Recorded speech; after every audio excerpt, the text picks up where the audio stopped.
Leanne's guest is here to talk about legal issues, particularly liability issues when it comes to sport. I think you're going to find this very interesting, Graham, as a dad who spends a lot of time in the rink, and David Hollingsworth is a dad who's in the rink a lot of the time too, but you also play hockey. I do. And there are a couple of cases currently in Ottawa involving minors, 2 young teenagers, separate incidents, and you're wanting to chat about those cases and the ramifications for everyone in sport.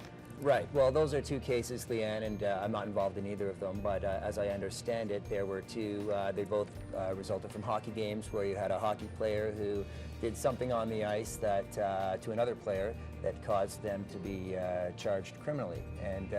And so that sort of raises this whole question of liability when you're playing sports, because I think we all understand that if you step onto a soccer field or you step onto the ice, there's a pretty good chance you're going to assault somebody or you're going to be assaulted. Or that you're going to get hurt. You're going to get, and you know, you're going to be hit with a stick and you're going to be body checked. And these, but you can't go suing for these, or people aren't going to get charged for these, because these are inherent risks that we voluntarily assume when we engage in a sport.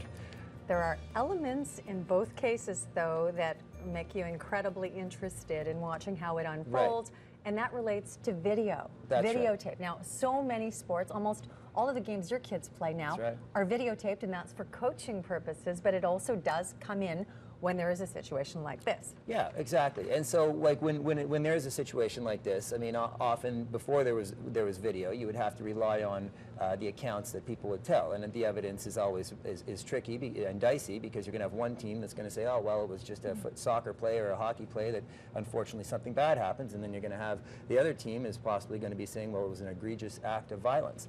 And so it would be very challenging with the evidence, and how, you know, the courts are reluctant to sort of charge or convict somebody who just laid a body check, because that could change sport altogether. And so really there were really tricky elements of proving these cases.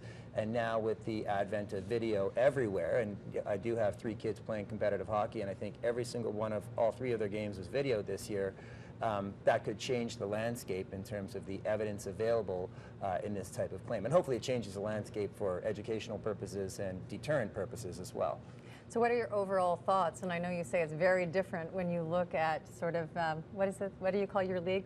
You're not the Old Timers League. What's your league? Oh, I'm Old Timers. Yeah. Men's league, rec league. Okay. So in the rec league, this ends up being another kind of whole discussion, and you say it's common, and people are asking the questions all the time. Right, yeah. You regularly hear people on the ice saying, listen, I've got to work tomorrow, tone it down a little bit. And, you know, a lot of, in the men's leagues I play in, people don't wear full cages and you get your teeth knocked out. What do you do about it? I mean, if it's a puck that flips up, this happens. But if it's somebody who's being reckless with their stick, you may feel that they owe you an obligation, because that falls outside of these inherent risks if somebody's doing something reckless. You just answered my question. I was going to say, because you're a dad, you're a player, and you're a coach, where does this leave you in terms of your own comfort level with, you know, sport being sport and liability, you know, as a lawyer?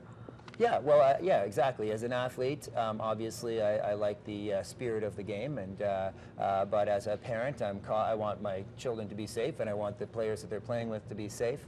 And so I really think that the you know, awareness and having video to teach and to keep people in line, I think it's a good thing.